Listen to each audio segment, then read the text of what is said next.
ময়মনসিংহ জেলা দুবৌড়া থানা গোয়াতলা কংস নদীর উপরে যে স্টিল ব্রিজ ছিল, অনেকদিন যাবৎ ঝুঁকিপূর্ণভাবে গাড়ি এবং মানুষ চলাচল যাতায়াত করত। এই কিছুক্ষণ আগে, এখন রাত্র 4টা বাজে, বালু ভর্তি ট্রাক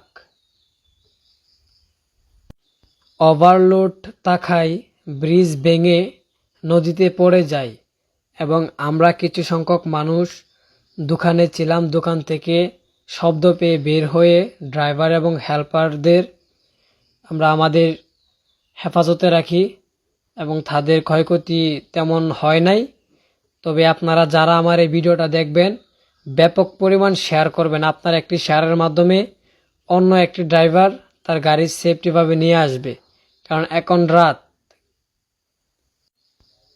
ড্রাইভাররা ভাববে স্বাভাবিক আছে আগের মতোই ব্রিজ, কিন্তু এসে হঠাৎ করে যখন সামনে দেখবে যে ব্রিজ ভাঙা, তখন গাড়ি কন্ট্রোল করতে না পেরে ঘটতে পারে আরেকটি দুর্ঘটনা। তো দুর্ঘটনা এড়াতে সকলে ভিডিওটা বেশি বেশি শেয়ার করে দিন। ধন্যবাদ।